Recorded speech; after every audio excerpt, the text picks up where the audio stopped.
السلام علیکم محترم ناظرین، میرے یوٹیوب چینل پر آپ کو خوش آمدید۔ کبھی سوچا ہے مایوسی کفر کیوں ہے؟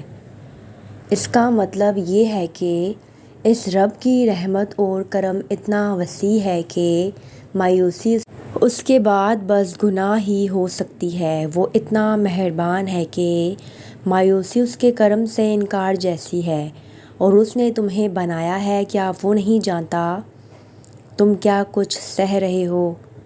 کچھ بتاؤ تو، اس کی کمزوری اور طاقت سے واقف ہوتے ہو نا؟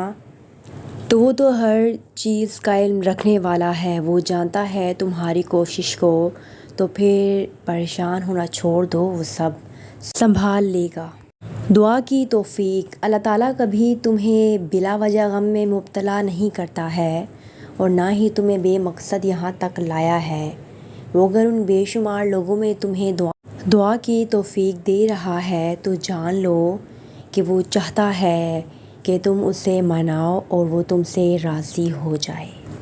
تہجد۔ جب آپ اللہ تعالیٰ کو پہچان جاتے ہیں تو پھر اس کے لیے جھکنا مشکل نہیں لگتا، پھر نمازیں بھاری نہیں لگتیں، پھر تہجد کے وقت اٹھنا مشکل نہیں لگتا، پھر سجدے بے روح نہیں ہوا کرتے، صبر کرنا سیکھ جاتے ہیں، پھر آپ مسکرانا سیکھ جاتے ہیں، اس کی خاطر اس کی مخلوق سے محبت کرنا سیکھ جاتے ہیں۔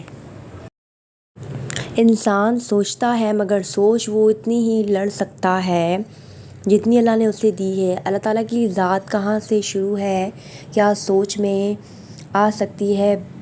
بس تم ناقص العقل ہو، مگر وہ اللہ تعالیٰ کامل، ہر چیز پر قادر۔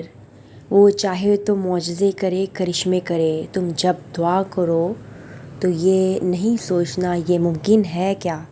تم اس آیت کو سوچ کر دعا کرنا، اور پھر تمہارے لیے وہ ہر چیز پر قدرت پیدا کر دے گا۔ پھر معجزے ہوا کرتے ہیں۔ اللہ کریم سے مانگنے والوں کے کام بنتے ہیں، لیکن اللہ رب العالمین کے آگے رونے والوں کے کام ایسے بنتے ہیں کہ پتہ بھی نہیں چلتا ان کے لیے معجزے ہوتے ہیں۔ آنسو اللہ کریم کو بہت محبوب ہیں، عاجزی والے، تڑپ والے۔ اللہ پاک سے آنسو کو تعلق بنائے رکھو، آنسو صرف اللہ کریم کے آگے بہائیں۔ جب بندہ اللہ رب العزت کے آگے روتا ہے نا تو بند دروازے کھلنے لگتے ہیں، تو اندھیرے مٹنے لگتے ہیں۔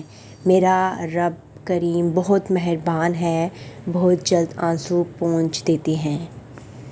بعض دفعہ کچھ چیزیں صرف ایک دعا کے انتظار میں ہوتی ہیں، ایسی دعا جس میں شدت موجود ہو، کیونکہ الجھنوں کو سلجھانے کا حل ہی یہ ہوتا ہے، اور جب کرم ہو جاتا ہے تو انسان کے اندر خلا آ جاتا ہے، ایسا خلا جس میں سکون اور خاموشی چھائی ہوتی ہے، اور جس کے ہاں خاموشی کی بھی زبان ہوتی ہے وہاں وضاحتیں دینے کی ضرورت نہیں پڑتی۔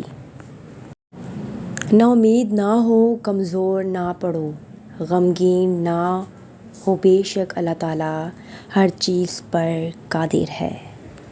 ناممکن تو محض تمہارے خیال کی حد، وہ ذات جو تمہارے گمان سے بالاتر ہے، وہ جو کہتا ہے ہو جا تو ناممکن کی کوئی حد نہیں رہتی۔ تم کیوں اس ذات کو چھوڑ کر دنیا سے امیدیں لگائے بیٹھے ہو؟ ذرا عاجز بن کے اس کے در پہ تمہیں تمہارے گمان سے بھی زیادہ نوازا جائے گا۔ اتنا مت بولیں کہ لوگ آپ کے خاموش ہونے کا انتظار کریں، بلکہ اتنا بول کر خاموش ہو جائیں کہ لوگ آپ کو دوبارہ سننے کا انتظار کریں۔ تو ویورز، کیسی لگی یہ video? If you like my video, so comment and share, and also subscribe my channel. Stay tuned with my channel for more coming Islamic videos. Be happy and until next time, Khuda Hafiz.